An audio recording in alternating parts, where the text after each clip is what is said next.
আসসালামু আলাইকুম সুপ্রিয় দর্শক শ্রোতা বন্ধুরা, আপনারা যে যেখান থেকে আমাদের এই ভিডিওটি দেখছেন সকলকে আন্তরিক শুভেচ্ছা জানিয়ে শুরু করছি আমাদের আজকের এই ভিডিও প্রোগ্রামটি। দেখতে পাচ্ছেন ক্যামেরার সামনে নিয়ে এসেছি এক অপরূপ সুন্দরী নারীকে, তার কথাগুলো আপনাদের সামনে তুলে ধরবো। চলুন শুনে আসা যাক এই আপুটির কথাগুলো। আসসালামু আলাইকুম আপু। ওয়ালাইকুম আসসালাম। কেমন আছেন আপনি? আলহামদুলিল্লাহ ভালো আছি। আপনার নাম কি আপু? আমার নাম সাথী। সাথী? হুম। সাথী আপু, সাথী আপুর কি সাথী আছে? না, সাথী থাকলে তো আর এত কষ্ট করতে হয় না। তা সাথী নাই কেন আপনার? সাথী নাই, আল্লাহ যদি মিলিয়ে দেয় তাইলে হবে। তো আপনার বিয়ে শাদী কি একেবারেই হয় নাই না হয়েছিল? না, বিয়ে শাদী হয় নাই ভাই। আপনার বয়স কত আপু? বয়স 19 বছর। 19 বছর। তো এখন এই যে মিডিয়াতে আসছেন, কেন আসছেন, কি মানে চান বা কি করতে চান, সেই কথাগুলো একটু শুনতে চাই আপনার মুখ থেকেই। কি করতে চাই ভাই, মা অসুস্থ হওয়াতে আব্বু বিয়া করে চলে গেছে। আচ্ছা, খুব কষ্টে আছি। তো এখন মা অসুস্থ, মার চিকিৎসা করতে হয়, আমি তো কষ্ট করে ইনকাম করি, এটা দিয়ে হয় না। এখন এই কষ্টের সময় কেউ যদি আমার পাশে দাঁড়ায়, তাকে আপনার জীবন সঙ্গী হ্যাঁ, করবেন? তাকে আমি জীবন সঙ্গী করবো। যদি আবার ফাঁকি দেন? ফাঁকি দেই না ভাই। ফাঁকি দিবেন না? না। আর আপনার ভাই বোন কয়জন?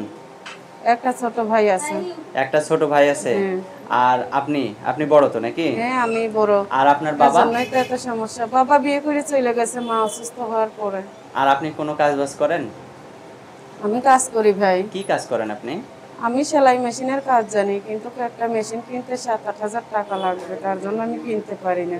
তে এখন আমি কোনোভাবে মানুষের বাসাতে কাজ করে কোনোভাবে আর কি সংসার চালাইতাছি, কিন্তু মায়ের ওষুধ কোনোভাবে তো কিনতে আপনি পারি ঋণ না। টিন করে একটা মেশিন কিনতে পারেন। একটা ঋণ টিন করে যদি ভাই, একটা মেশিন কিনেন। টাকা থাকলে সবাই জিগায়, টাকা না থাকলে কেউ জিগায় না। মানুষের কাছে কত ঋণ চাইছি, কেউ দেয় না।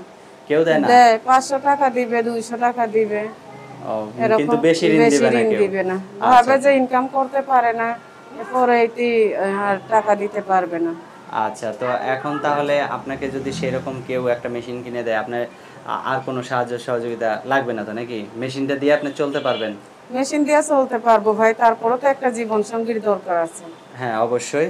তো সেরকম জীবন সঙ্গী কিরকম হইলে আপনার হবে, মানে বয়স্ক বা বৃদ্ধ বা মানে জুয়ান কিরকম? ভাই, আমার নসিবে যা আছে তাই, আল্লাহ যেটা লেখছে সেটাই। এখন যদি বয়স্ক হয়, হুম হুম। তাতেও আমার কোনো সমস্যা নেই। সে যদি আমার কষ্টের সময় আমার পাশেই সে দাঁড়ায়, হ্যাঁ হ্যাঁ এই অভাবের সময় আমার মা অসুস্থ, হ্যাঁ। মায়ের চিকিৎসা করতে পারি, তাহলে আমি তাকেই বিয়ে করব। আচ্ছা, সে অসংখ্য আসবে, মায়ের সাথে দেখা করবে, আমার সাথে দেখা করবে, কথাবার্তা বলবে, তারপর বিয়ে শাদী করবে। আচ্ছা, অসংখ্য ধন্যবাদ সাথী আপু। তো আপনার ফোন নাম্বার কি মুখস্থ আছে, না আমার হাতে যে নাম্বারটা দিয়েছেন আমি বলে ভাই, দিব? আপনার হাতে যে নাম্বারটা দিছে ওইটাই আমার মুখস্থ নেই। আচ্ছা, তো আমি বলি, আমার সাথে সাথে আপনিও বলেন। 017 017 64 64 37 37 81 81 25। 25। দর্শক, আমি নাম্বারটা আরেকবার বলে দিচ্ছি। 017 64 37 8125। এই নাম্বারটিতে আপনারা যদি ফোন দেন, তাহলে এই সুন্দরী সাথী আপুটির সাথে আপনারা কথা বলতে পারবেন। আপু, এরকম পর্দা করে কি সবসময় চলা হয়? হ্যাঁ ভাই, আমি যখন যেখানে যাই এরকম করেই যাই। আচ্ছা, ঠিক আছে সাথী আপু, আর কিছু বলবেন?